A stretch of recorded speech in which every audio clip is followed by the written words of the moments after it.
in a meeting that we recently had with Bella Associates and with Matt. And the team in discussion, it was put forth that the wastewater treatment plant improvement project has come over budget.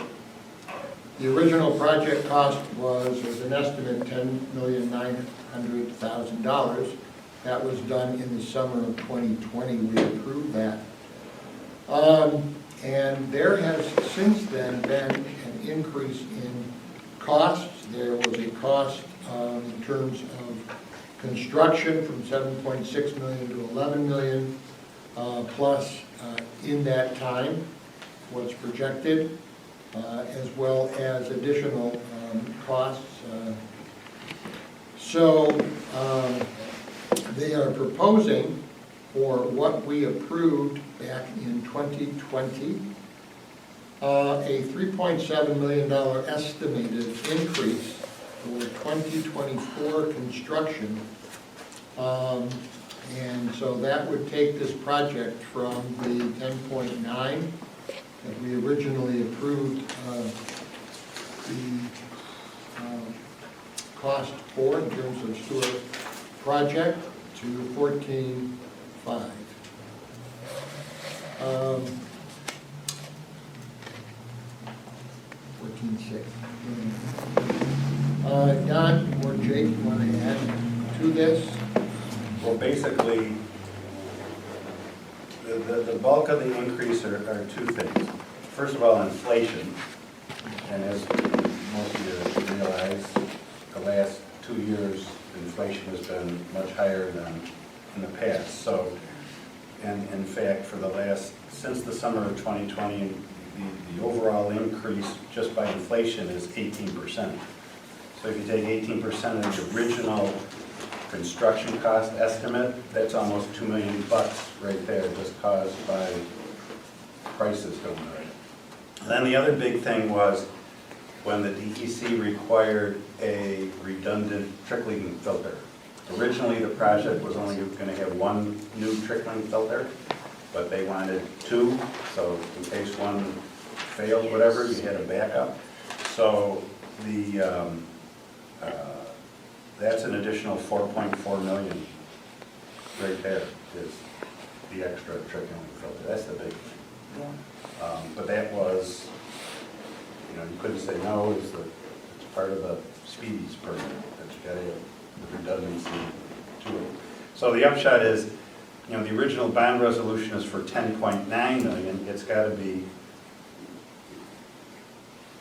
I guess what the Labella people wanted to know is if there was a consensus, you don't have to take a vote, that as long as you guys understand there's going to be, you can't stick with the 10.9, no, the money's got to come from somewhere.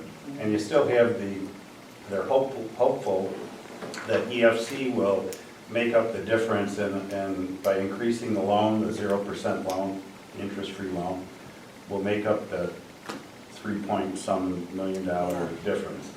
But the first step is to amend the bond resolution. They don't want to do that until bids are open, because the bids might come back lower than 14.6 million. And then and the timeline that they sent was to advertise for bids on January 11th and open the bids on February 8th. So what this board could do at its January 25th meeting is just adopt a resolution for a public hearing on amending the bond resolution. Although I'm not sure if in that, for the public hearing, I think we got to have a number though, so I don't know if that's going to work. They wanted to wait till after opening the bids to amend the resolution. Yeah, I've got a schedule February 27th. What's generally public hearings, what's that? Yeah, I'm going by what Oh, I forget her name, just sent this out from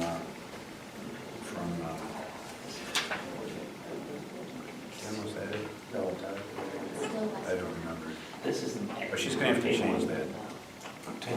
in any event, they just wanted to make sure that there's, you know, a majority of the board is gonna be okay with borrowing the additional money. Because if you aren't, there's no sense. The only alternative is to cut things out of the project, and really there is nothing that can be cut out. Which that was something that Matt Higgins, I spoke to him right before the meeting, he wanted me to point out, or if you guys could explain, that it would be over 4 million in increases, however, with you guys took out septage, and there were a couple other things that were less in cost, so he wanted me to make sure that that was pointed out. So it's really not 4, it's more like the 3, because of other things costing less and taking out septage. Like Don was saying, there's not like there's fluff in here, we're not doing a brand new office or break room that's got, you know, Yeah, I know. all these, so anything that's in this project is things that we're gonna have to do, and this is a great illustration, this 2019 when they updated, or when they got these costs together, and just in this short period of time, the difference, they're gonna have to be done. Jake, those annual costs EDU, is that to our customer because? Down here. Because I know we pay more than that now, so it's been. Oh, that's the bond, that's the capital cost, you know, the. Per. Yeah, there's the operation and maintenance So part. we don't know what this is gonna do to the.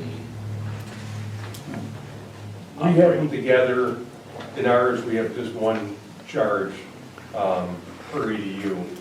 This kind of breaks it down, this is saying, hey, here's what the capital charge is gonna be, then the operation and maintenance, obviously that stays pretty close to a minor increase, and with the cost of everything going up, you know, if there's small increases every year on the operation and maintenance part of it, but that's just for the capital.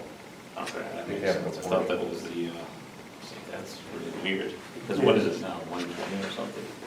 225. 225 we pay? Yeah. And the projection that we had, and what you guys were given, was getting 300 somewhere around 2028, which the town's voting at right now, without, I would say this year, we project to do that. So what they said, if you have, the sheet Daryl handed out, it's got his little notes on there, at $63.37 annual cost per EDU, that is the annual cost of paying back the interest-free loan, which is ultimately going to be bonded, but that doesn't include the increase. That's based on, Okay. Oh, you know, so I asked that, and they estimate us an extra $18 per EDU with the extra $3 to $4 million, whatever it turns out to be. Okay. So you take it, and that would have to start being paid back in the 2025, 2026 budget. So if you take the 225, assuming you can keep that at 225, but Jake just said, well, maintenance is going, so that might go up to, I don't know, 235, you know, you might have to add something. Right. But then you had another, what, 63 and 18 on top of that. Which, I guess the good news is, it's probably still gonna be less than what the town charges. yeah, The town right now is charging $299 yeah. for residential, for EDU for residential. And that doesn't include the $81 million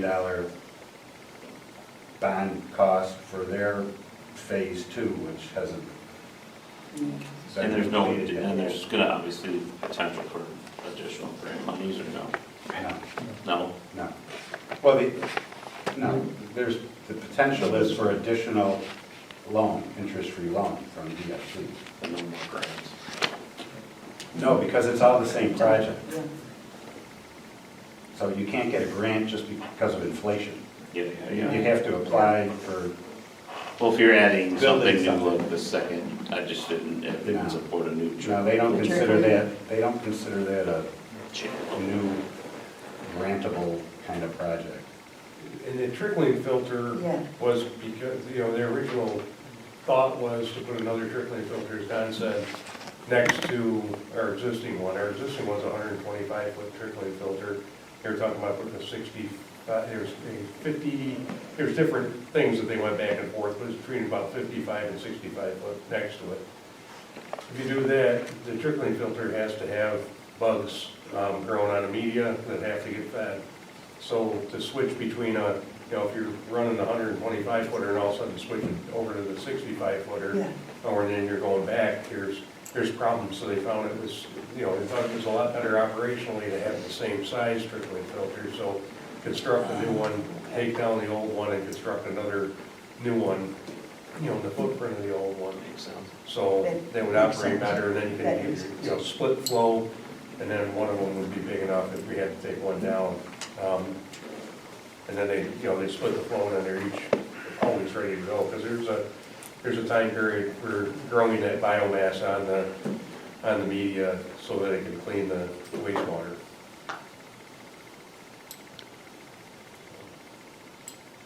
Thank you. So the notes that I had, they went from the 10.9 to 14.5 million for the increase in cost.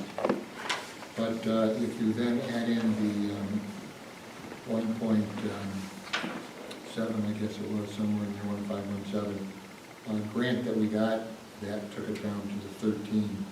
You see the estimated project cost with the grants. Okay.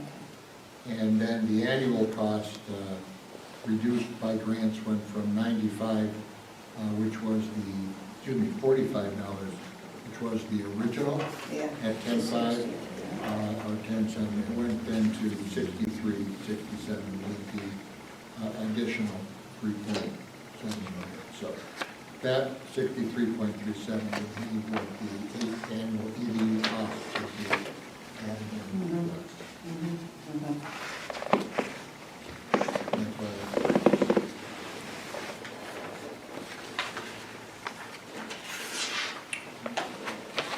So that's why it goes from 14.5 down to 13.1. But the reasons why it goes from 10, 10.7, 10.9 up to 14 was because of, again, the inflation and the additions that had to be part of what was in.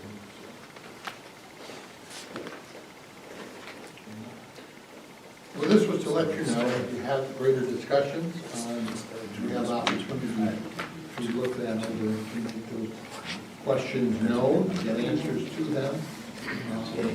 And I think that just in general, it's going to be something that, due to the nature of the business, The public's got to know. and it's still, I think is a great deal for our constituents in terms of the cost per year, in terms of treating the sewage. And then she's going to have to adjust the numbers, everything. Okay? Yeah, understand.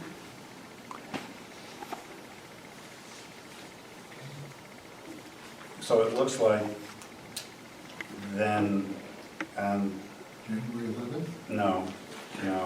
Well, that's going to be to advertise for the bids, and then the bids will be open February 8th. And then at the first meeting in February of this board, February 13th, you can adopt the resolution for the public hearing on the amended bond, because then we'll know what the number is. That has to go into the notice. So the public knows it's going from A to B, from the 10.6 or 9, 10.9 to whatever. Yes. So, and then they'll have to adjust the numbers going out. But Well, basically, it's, they should be able to award the bids sometime in May. They were looking to do that, I think, by May 9th, something like that. Well, yeah, Or close to that, May 16th or something. if the rest of the timeline works. Yeah, I was just double checking my emails, because Matt has Oh, yeah, she can do this, yeah, she just messed this one, because then even if we take it on the 13th, they can still submit the notice a couple of days later, right, to their own. And then start with this one, for the advertised, because the DEC, Matt had an email this morning about the DEC, Yeah. with them trying to get a meeting scheduled, because they haven't finalized everything yet. That's you and Novella. so- See, You gotta deal with the DEC. I was just looking at what this board is. Yeah. Oh, yeah. Yeah. But anyway, the timeline, So they should be able to, the only thing, you got this from the BPD, I forget her name, Tanya, was it, Tanya? Tammy. Tammy? Tammy. Bullis? Tammy, Tammy, you know, and the only one she's got wrong, I think, is the village board meeting on the 25th to adopt the resolution for the public hearing on the amended bond. That's gotta be after the 8th, so we can do it on February 13th, which still, everything else then, for a public hearing on March 14th, which is plenty of time to get the notice out and all that stuff. Mhm. So it would still get to February 9th to actually award the bids, and I think if I start June or July or something. Okay. that was a tight timeline so that they Yeah. can get Yeah. started this Right. spring and be out and running this summer.